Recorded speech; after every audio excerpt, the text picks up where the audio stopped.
आप सबको मेरा सादर नमस्कार। आज की कहानी का विषय है सबसे श्रेष्ठ धर्म की खोज। एक बार एक राजा ने घोषणा की कि जो धर्म श्रेष्ठ होगा, मैं उस धर्म को अपनाऊंगा और उसको आगे बढ़ाने में भी मदद करूंगा।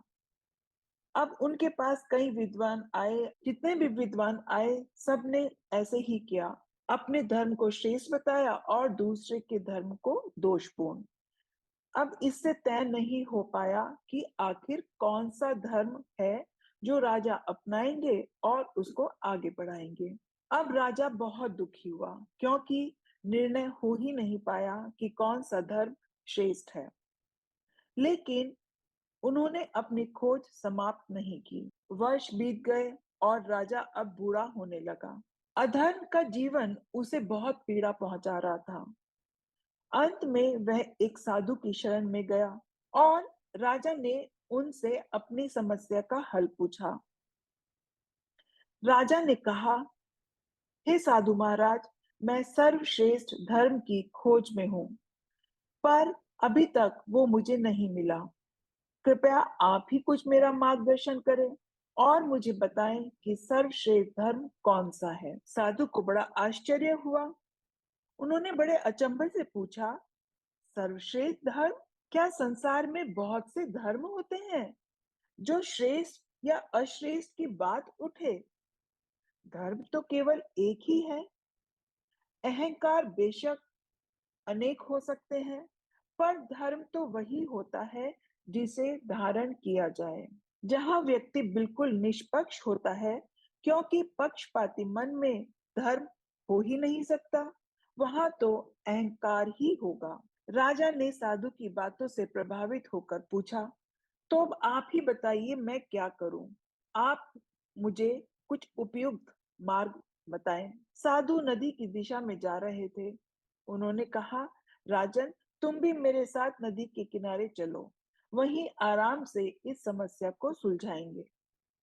अब नदी पर पहुंचकर महात्मा जी बोले, पहले पार जाने के लिए किसी सर्वश्रेष्ठ नाव का प्रबंध तो करो, पर देखना नाव हर तरह से ठीक हो, दिखने में सुंदर भी हो। अब राजा ने अपने सिपाहियों को आज्ञा दी। एक से बढ़कर एक सुंदर नौकाएं लाई गई, पर महात्मा जी ने उन सभी नौकाओं में कुछ न कुछ कमी बताकर उनको रद्द कर दिया। ऐसे सुबह से शाम हो गई। साधु को कोई भी नाव पसंद नहीं आई। अब राजा को बहुत भूख भी लगी थी, प्यास भी लगी थी। राजा को बहुत तकलीफ हो रही थी। उसने तुनकते हुए बोला, इनमें से कोई भी नाव हमें सरलता से नदी पार करवा सकती, लेकिन आपको कोई भी नाव पसंद नहीं आई, तो हम स्वयं ही तैर कर नदी पार कर सकते हैं। इसमें कठिनाई क्या है? छोटी सी ही तो नदी है, पार करने में कितनी ही देर लगेगी।